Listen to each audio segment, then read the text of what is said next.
If you need to build your confidence, if you're in that place where you need to think better about yourself and your ability to move the needle and make things happen, then I would not be setting these goals that are so far out of your comfort zone, you're not going to get there because it'll shut you down.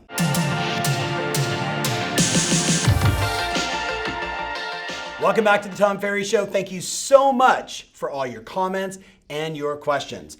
Keep up the great work. Keep booking more appointments. Let's have the fourth quarter be extraordinary and start the year off strong. Today, I'm going to go a different direction on the Tom Ferry Show. You know I'm on Instagram. I got a lot of activity there, and every now and then I'll say, got a question? Where are you stuck? How can I help? My team grabbed a whole bunch of those questions, and I'll be covering today. Hey Tom, should I sell 100 homes a year, or how do I get started in real estate, and everything under the sun? So let's jump right into some Q&A. This person asked, solo agent, listen to this, with an executive assistant and a transaction coordinator, I'm stuck at 40 to 50 transactions a year. Congratulations, nice place to be stuck. 4 years in the business, Tom, what do you recommend? Right? I'm stuck, I'm doing 40 to 50 transactions a year. What do you recommend? And my response is, it's really simple. I would ask you to consider, number one, can you add a sales associate? And you're gonna do that because you probably have more leads and opportunities coming in, and that's what's gobbling up all your time. I know this person is working a lot of hours because they're the only person interacting with buyers and sellers and could be doing leases and everything else. So by bringing on another sales associate, a junior to you who can work with some of those people, handle all your first showings if you don't have a lockbox as an example on listings, help do all of that stuff to free you up to do the highest and best use of your time, which is going on appointments and negotiating contracts and serving your customers. So that was the first part. Add a salesperson or two. But I also said to this person, again, congratulations. 40 to 50 transactions puts you in the top 5% of all agents in North America. So you're doing great. Now, from a different point of view, have you considered refining your business more, becoming even more efficient so your profits are higher, you take more money off the table so you can become a better investor, so you can buy more real estate, so you can put yourself and your family in a position where you completely alter the financial family tree forever? Maybe you adding a salesperson is the wrong move. Maybe it's just refining your business, really getting clear on who you want to serve, how you want to do it, and then getting more focused on becoming a real estate investor to own more property and help your friends and family do the same. And I said, or false fails, do both. But that's a really great question, and congrats on being stuck at 40 to 50 transactions.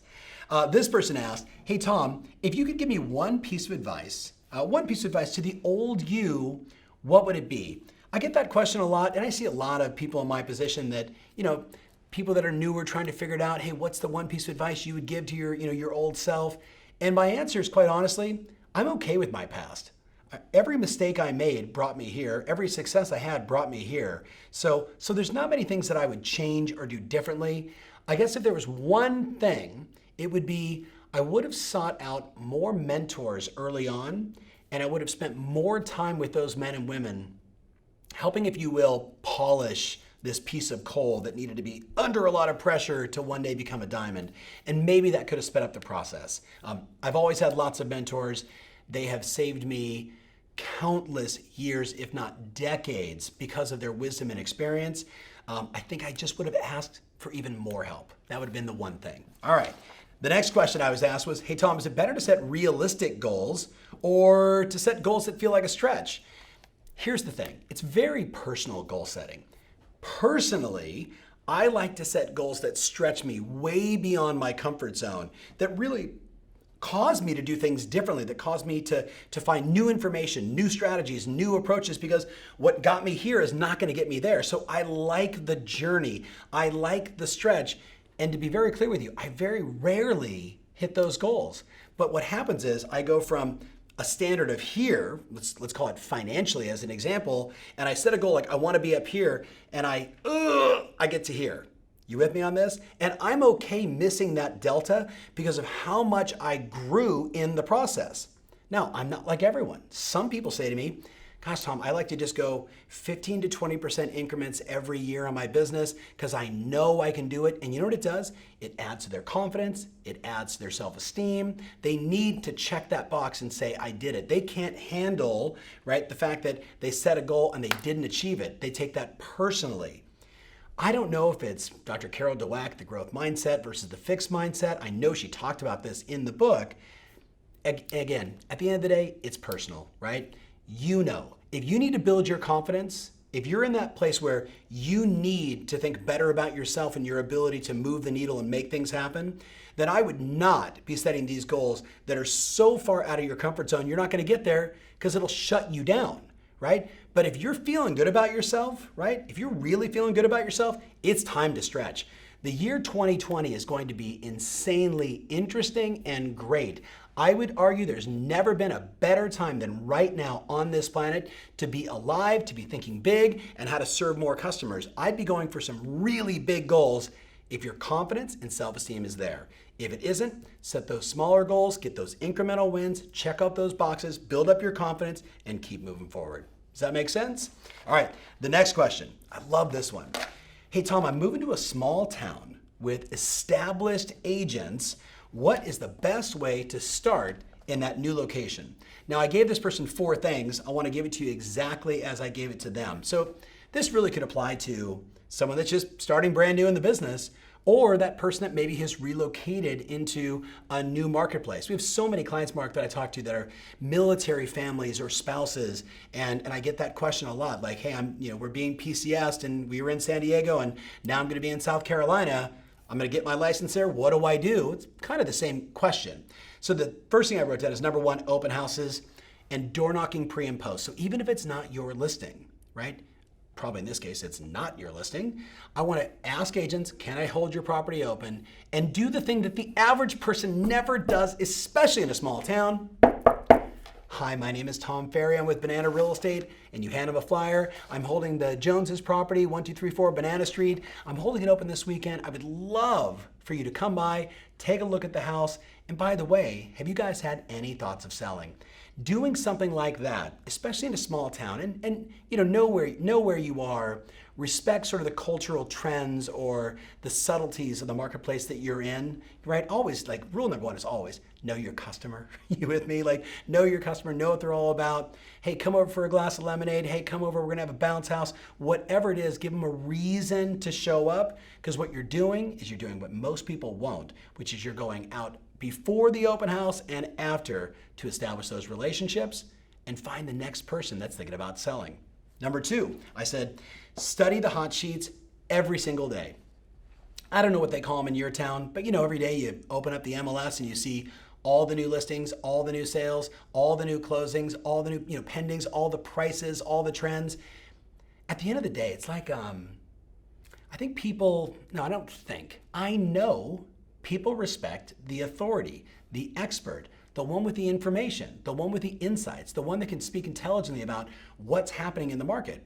I remember the first time I drove through a community called Shady Canyon with Tim Smith, legendary agent. This is 10 or 11 years ago. And as we drove around through this community, which I was interested in at the time, 500-ish, 460 houses, something like that. He literally was like this. Garrett Anderson lives there. He's the former Angels baseball player. And it was every house. He literally went house by house and told me, oh, this one sold 3 times. This was a doctor. That was a real estate agent. This was a loan officer who bought it. That person was a developer. This is the builder. And I thought to myself, who else could you possibly want to work with in this community other than him? He knew everybody. I asked him how he did it. He said, open houses, inviting people in. Who are you? Where'd you move from? How'd you pick Shady Canyon? And he's just got that mind for it. So the second thing is, you got to know the ins and outs of your market, what price points are moving, what isn't moving, so you could be of value when you're at the grocery store or at the soccer game and someone says, how's the market, right? That you could say, well, it really depends, because there's basically multiple different markets we're dealing with right now. The first-time buyer market looks like this. The move-up first-time buyer looks like this. The luxury and the ultra-luxury looks like that. And you could go into real numbers and analytics. It's just gonna make you more impressive. It's gonna build your confidence. You're gonna wanna go talk to people. Number 3, I said make great contacts with agents who have pocket listings Ask for permission to promote them as well, right? Small town, pocket listings, always a good idea, right? Probably can't do it on social, but you can say, hey, we have another property, especially when you're at those open houses. I've got another property. It's a pocket listing. It's not currently on the MLS. Would you like to see that this afternoon at 4 o'clock or 5 o'clock? We both know that's really good. And then number 4, I said, if I'm moving into a small town and I want to be dominant, I said, I would dominate video. I would dominate video. Now you might say, gosh, Tom, there's so many things you could have told me. Should I be calling expired listings? Should I be knocking on doors? Should I be, joining, LaTip or any other networking group? The answer is all the above. But I'm going to give you some different perspective. I guarantee in a small town, most agents aren't doing video. You know it, and I know it. I mean, we're seeing it now in all the major metros, but we're still talking about such a small percentage of people that are willing to get in front of the camera and share their story and bring value to the marketplace and deliver relevant content, just like the news and everybody else, right? I don't know if the news is all that relevant, but you know what I'm talking about, right? Do more video. Dominate video, create a weekly show, crush it on Instagram, follow the mayor, follow every influential person in your town, invite them to be on your show, become a celebrity, which you can do very quickly, my friends, very quickly by just creating a list of all the most influential people in your town, right? Could be the guy that runs a local barber shop, could be the gal that owns the best hair salon in town. Like, keep it real, the person who owns the local store, the farmer who has the best strawberries, whatever, right? You know, in a small town, who are the most influential people, get them on your show, introduce yourself and them to the community, and publish that content all the time. And you know what? People are gonna start saying, hey, there she is, right? And they're not gonna say, how long have you lived in this community? They're gonna think, how did I never know you before? And that's a good thing. All right, let's go to the next one. At J4114 asked, by the way, for all of us on Instagram, it's super important. We noticed, like Courtney caught this, it'd be a really good idea that you go back to your Instagram profile, build a link tree. Very important, just Google that so you know what to do. And the second thing is, make sure your name is inside your linked or your Instagram profile. I was blown away by how many people, their name was leasing agent at 415. Like, is it Martha? Is it Sam? Is it Jose? Like, make sure your name's inside there. All right. This person said, I just can't start. I'm new to this work, sales, right? And I'm just so unconfident. I was a pro at my last job, but I wasn't making any money. And I said, look, at J4114, they say it takes 10,000 hours to master anything. So that means for 9,999 hours, you are just building up your skills and confidence to truly become exceptional, right? So you're starting on day 1, or maybe you're 500 hours in, I don't know. But I wrote down, cut yourself some slack, right? Don't beat yourself up. Don't do that. There's no value in hammering, oh God, I'm just not good enough and I just can't do it. And I don't even know where to start, because that that psychological loop that you're in is never gonna get you into action. We gotta get you into action. So I basically said 5 things. I'm gonna read them to you because I thought they were on point. Number 1, again, study the homes and the communities, right? Daily hot sheets, know the market, that builds your confidence. Number 2, learn the contracts inside and out, right? Super important, sit down with your broker. I guarantee your office has a course on this. I'm blown away by how many people don't know the contracts. That scares me. Number 3, prospect the more difficult lead sources. At J4114. Here's why. Gary Vaynerchuk, big shout out to Gary. His sister Liz, maybe she's watching this right now. What's up, Liz? You owe me a follow-up. About a year ago now, her and I were chatting over the phone, and I'm like, how's it going? She's a real estate client, right? She's a coaching client of ours, she's a real estate agent in New Jersey. And I said, look, you've worked your friends, you've worked your sphere, you've done a bunch of these videos. I'm gonna challenge you. If you wanna get better, you should go after expired listings. And she's like, oh, tell me about that. Liz is super insanely great. And I said, just consider the following. Even as a brand new agent, I said, if you just called every expired listing in your marketplace and you had 0 intent of actually listing the house, 0 intent. Instead, it was just, hey, I'm calling, your home was on the market, it didn't sell. I just have a few questions. I'm just curious, why do you think the property didn't sell? Right? Why do you think the property didn't sell? Knowing what you know now, what would you have done differently? Right? Ask a few more open-ended, and when they say, well, we don't want to list our house, I'm not calling about listing your house right now. I'm just calling because I'm curious, because I was blown away, right? Your home should have sold. Why do you think it didn't sell? right? So when you're then out talking to other people in the community and they're like, hey, you're new, how's it going? You don't just go, oh, it's doing great and I'm really busy, and right, because we just know that that is just vanilla and stupid, right? I said, Liz, what if instead you could share a story where you said, I spent the last 90 days and I reached out to 147 different people that put their home on the market and it didn't sell. You know what I discovered? There was 3 primary reasons why these great houses in this insanely great real estate economy didn't close. Curious of what the 3 are? Well, now all of a sudden you're hooking people in like, well, yeah, what do you mean? Even if I don't want to sell, I still want to know, right? And of course, most people, location. You say, actually, you know what? Some of them needed to raise the price, but they needed to redesign the backyard, or you can start telling stories. And you know what this does? This makes you an expert. This makes you the person that knows a little bit more about this super interesting 17% of the GDP of the US, real estate. You know a little bit more, you become the expert, your confidence goes up, you get in the right action. Now, in the meantime, you just might list a few houses doing that as well. So I also wrote down number 4, you should do 20 open houses a month. Big shout out to @AndyC, right? It's not actually @AndyC, but Andy C, longtime client, brilliant person. Maybe you saw him talk during the summit. I think we did a blog about that, Mark. Andy will do, in a typical month, 15 to 20 open houses. He built his career before he became 25 or 30% of all the transactions in all of Saratoga, right, Silicon Valley. Before he became that Andy C through direct mail, geographic farming, and everything else, he built his business on open houses. He said, Tom, here's what I understand.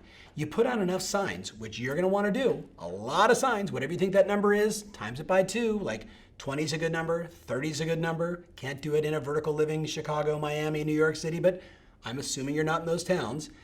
If that's the case, you put out all those signs, you're gonna drive some traffic in, and it gives you all those at-bats, all those face-to-face moments to connect with someone. Hey, I'm curious, what brings you out looking at houses today? We've covered this on the show before. You ask that question, what brings you out looking at houses today? And all of a sudden they're like, oh, we're just driving around. So you know they're that person that's just bored and just driving around looking at real estate. You got those in my town, I got them too, right? Or they say, ready? Well, we live down the street and we were curious. Now you're like, great, I'm talking to a neighbor. I should ask them, have they had any thoughts of selling? What do they think about the community? Can they give me some insights? Those are always good contacts.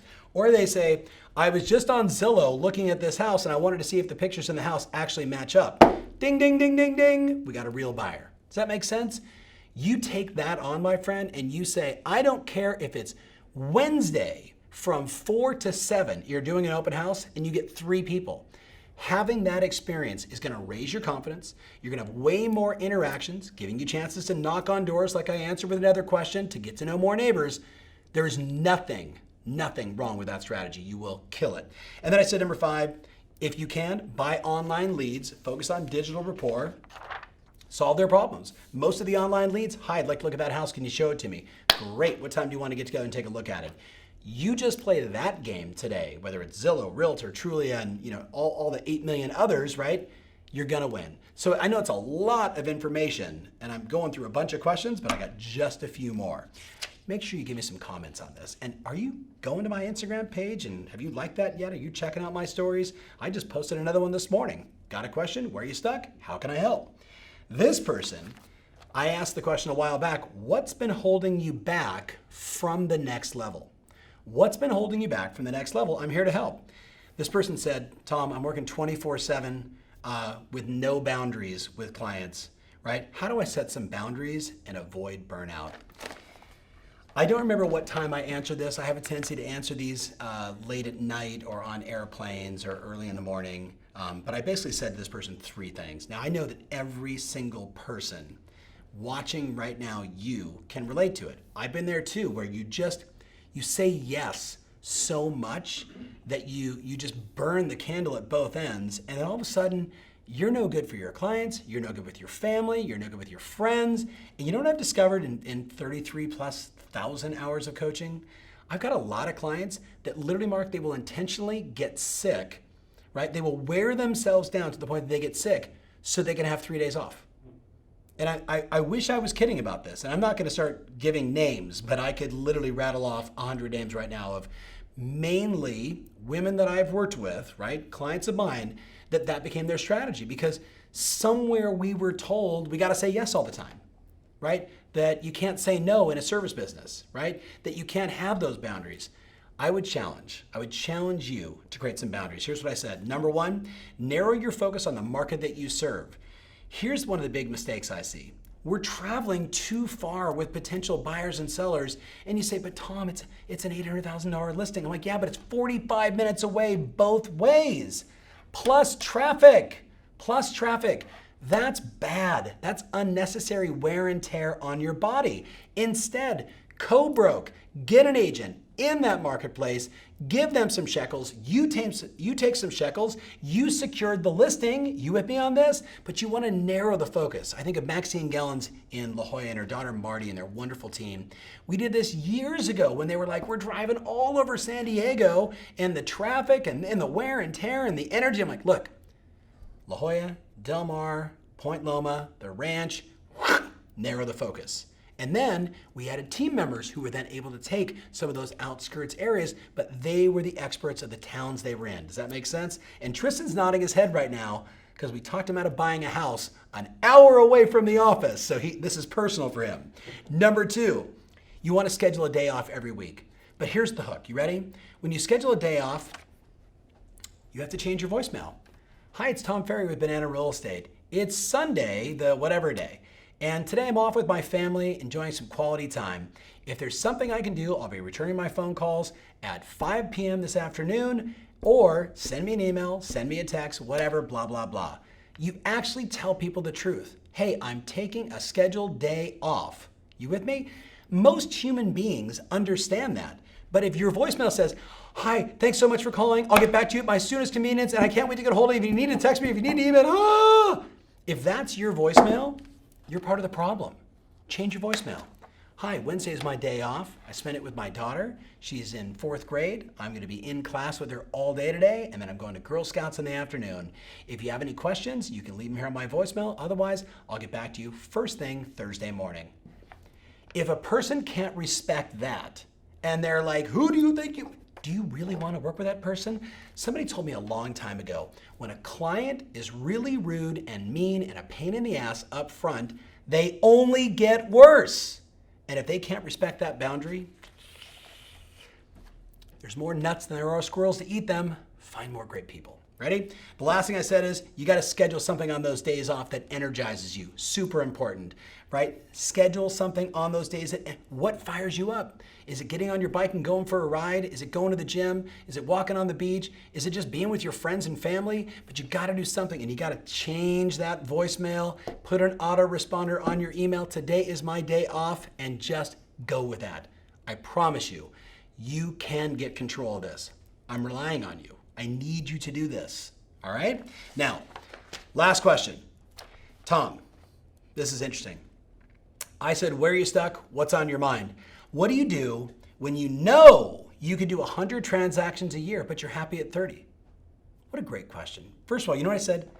Close the gap on why 100 is a must versus a dream, right? Is it a must versus a dream? If you can do 30, you can do 100. If you can do 100, you can do 200.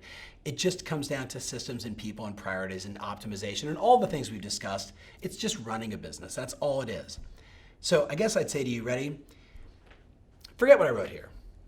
Are you happy? That's what matters.